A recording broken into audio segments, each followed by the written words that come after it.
क्या आप जानते हैं आज से करीब 200 साल पहले आपकी पहचान आपके नाम से नहीं थी, बल्कि इस बात से हुआ करती थी कि आप किस राजा के गुलाम हैं। From crowns forged in blood to empires carved across continents. उस समय देश नाम की कोई चीज नक्शे पर होती ही नहीं थी। लोग एक दूसरे की भाषाओं को भी नहीं समझते थे। फिर भी एक अनपढ़ सिपाही अपने राजा के इशारे पर अपनी जान तक दे दिया करते थे। पर फिर इतिहास के पन्नों में एक ऐसी चिंगारी उठी जिसने सोने के मुकुट को मिट्टी में मिलाकर रख दिया। आखिर वो कौन सी ताकत थी जिसने रातों रात करोड़ों अजनबियों को भाई भाई बना दिया? किसने सिखाया कि वफादारी राजा के लिए नहीं बल्कि मिट्टी के लिए होनी चाहिए? क्या यह कोई चमत्कार था या फिर राजाओं के सिस्टम को हैंग कर देने का एक बहुत बड़ा मास्टर प्लान? आज हम उस धुरंधर ताकत की बात करेंगे जिसे दुनिया राष्ट्रवाद कहती है।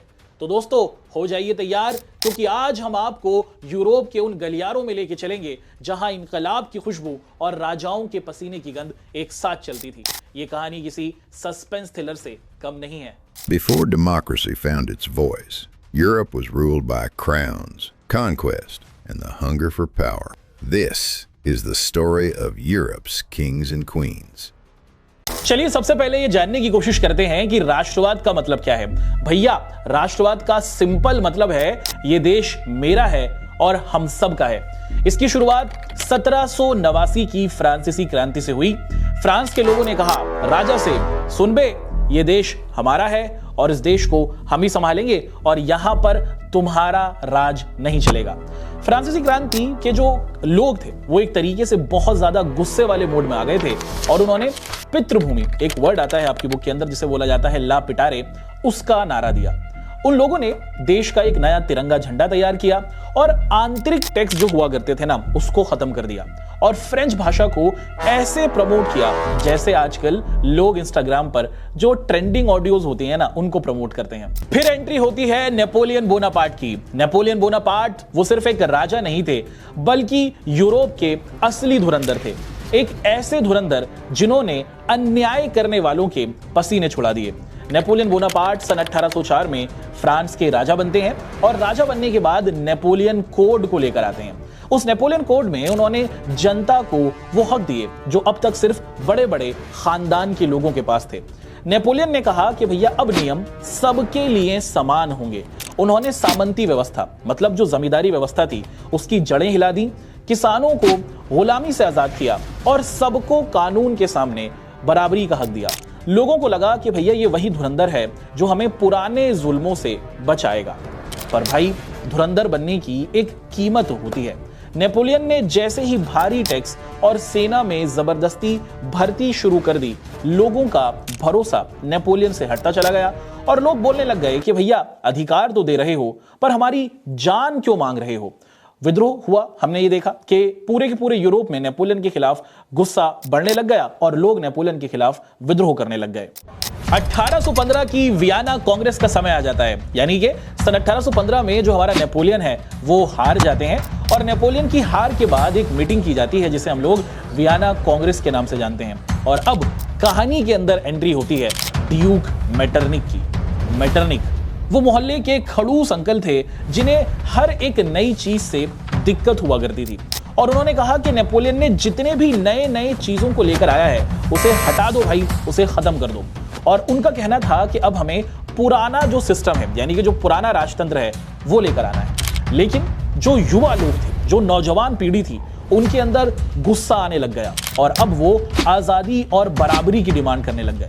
हालांकि इसमें से एक छोटा हमने बदलाव या गलती होते हुए देखी कि लोगों को वोट तो दिया गया, लेकिन जो वोट देने का अधिकार दिया गया वो सिर्फ अमीर जो पुरुष थे या फिर जो अमीर मर्द थे उन्हीं को दिया गया। औरतों और गरीब लोगों को वोटिंग राइट से बिल्कुल बाहर रखा गया।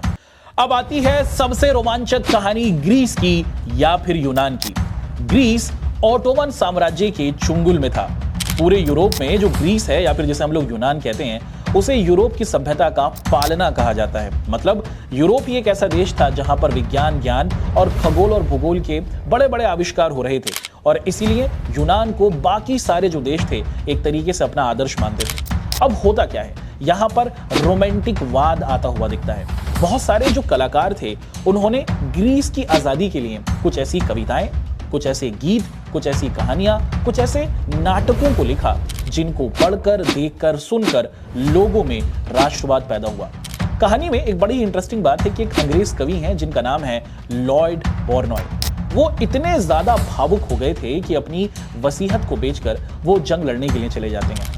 आखिर में 1832 में जाकर कुस्तुनतुनिया की संधि होती है और उस कुस्तुनतुनिया की संधि के अंदर जो यूनान है या फिर जो ग्रीस है उसे ऑटोमन साम्राज्य से आजादी मिल जाती है। तो चलिए अब बात करते हैं जर्मनी के एकीकरण की। सबसे पहले ये जानने की कोशिश करते हैं कि आखिर ये जो शब्द है एकीकरण, इसका मतलब क्या होता है। कोई देश जो टुकड़ों में बटा हुआ हो और उस टुकड़े में बटे हुए देश को जब इकट्ठा कर दिया जाता है उसी को हम लोग एकीकरण कहते हैं। जर्मनी जो आज एक देश है, एक देश बनने से पहले 39 अलग अलग टुकड़ों के अंदर विभाजित था और इन 39 अलग अलग टुकड़ों को एक करने वाला व्यक्ति है जिसका नाम है ऑटोमन बिस्मार्क। बिस्मार्क का ये बोलना था कि भैया भाषण से कुछ नहीं होगा, हमें काम करना होगा और काम कर कर ही हम लोग क्या कर सकते हैं, अपने देश को इकट्ठा कर सकते हैं।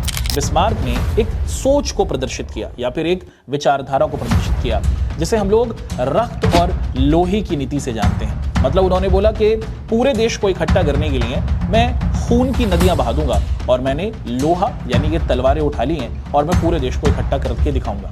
बिस्मार्क वो एक ऐसे योद्धा या फिर एक खिलाड़ी थे जो 7 सालों तक 3 बड़े बड़े युद्धों को लड़ते हैं और 1871 में जो 39 टुकड़ों में बटा हुआ हमारा जर्मनी था उसे एक कर देते हैं। तो चलिए अब आगे बढ़ते हैं, जर्मनी से लेके चलते हैं आपको इटली। एक देश बनने से पहले इटली भी 7 अलग अलग टुकड़ों के अंदर विभाजित था या फिर बटा हुआ था और इटली को एक करने में कुछ अलग अलग लोगों का योगदान था।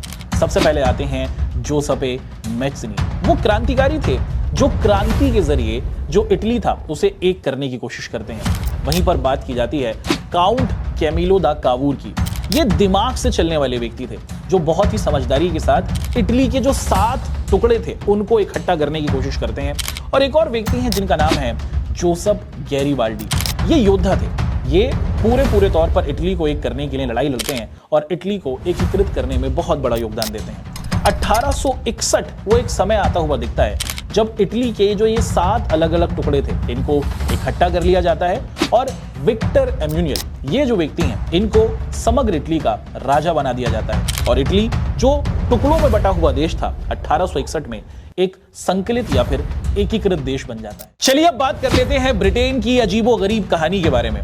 ब्रिटेन को एक देश बनाने के लिए कोई जंग नहीं हुई, वहां तो एक कानून लाया गया जिसे हम लोग एक्ट ऑफ यूनियन के नाम से जानते हैं जो 1707 में यानी कि 1707 में लाया गया, जिसके जरिए स्कॉटलैंड और आयरलैंड इन दोनों देशों को इकट्ठा करके लाया गया और ब्रिटेन ने दोस्ती के नाम पर इन दोनों इलाकों को अपने अधीन कर लिया और ब्रिटेन या फिर यूनाइटेड किंगडम बना दिया। चलिए अब बात कर लेते हैं मारियान और जर्मेनिया की। देश को चेहरा दिखाया गया, जैसे फ्रांस के अंदर एक महिला को चित्रित किया गया जिसे हम लोग मारियान कहते हैं और जर्मनी के अंदर जर्मेनिया नामक महिला को बनाया गया। इन दोनों महिलाओं की जो मूर्ति थी वो देश के अलग अलग हिस्सों में लगाई गई। ये दोनों महिलाएं इन दोनों देशों की आजादी की ब्रांड एम्बेसडर थीं। जर्मेनिया और मारियान से अब हम बढ़ना चाहेंगे आगे और बात करना चाहेंगे बाल्कन की। बाल्कन क्या है? यूरोप को अगर आप देखते हैं और यूरोप का जो निचली हिस्सा है जिसे हम लोग दक्षिणी यूरोप के नाम से भी जानते हैं, उस भूभाग को बाल्कन कहा जाता है और यहाँ पर जो रहने वाले लोग हैं उन्हें स्लाव कहा जाता है। इस बाल्कन एरिया पर एक तरीके से बहुत लंबे टाइम तक ऑटोमन साम्राज्य का कब्जा था और ऑटोमन साम्राज्य इस इलाके पर किसी भी तरीके से कोई छूट नहीं दे रहा था। ये लोग ऑटोमन साम्राज्य से आजादी की कोशिश करते हैं और आजादी इनको मिल भी जाती है।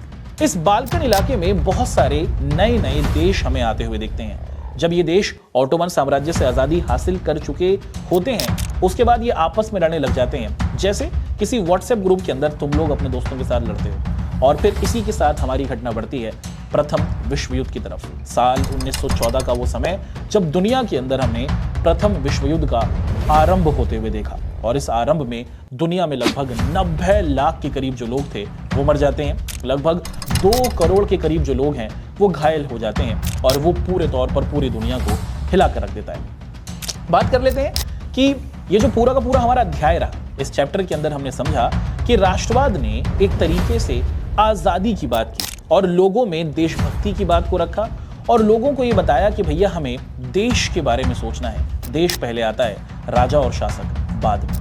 तो इस पूरी कहानी से हमें बहुत सारी बातें जानने को मिली कि आखिर राष्ट्रवाद होता क्या है और कैसे दुनिया के ये अलग अलग देश हमें वर्तमान समय के अंदर बनते हुए देखने को मिले। उम्मीद करते हैं दोस्तों कि आपको हमारी ये सारी बातें समझ में आई होंगी। आप लोगों से मुलाकात करते हैं अपनी अगली वीडियो के अंदर और एक नए अध्याय का बहुत अच्छे तरीके से डिस्कशन करते हैं। जय हिंद, धन्यवाद।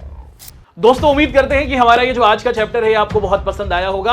अब हमारी आप लोगों से मुलाकात होगी अपने अगले चैप्टर के अंदर, और अगर आप लोग अगले चैप्टर को देखना और समझना चाहते हैं तो इस वीडियो के डिस्क्रिप्शन में आपको एक फॉर्म देखने को मिलेगा। उस फॉर्म को आप जरूर भर दें और फिर जो हमारी अगले चैप्टर की कहानी होगी वो आपको व्हाट्सएप के थ्रू फ्री ऑफ कॉस्ट मिलने जा रही है। तो जल्द से जल्द इस गूगल के फॉर्म को भरें और आप लोगों से मुलाकात करते हैं अपनी अगले चैप्टर में।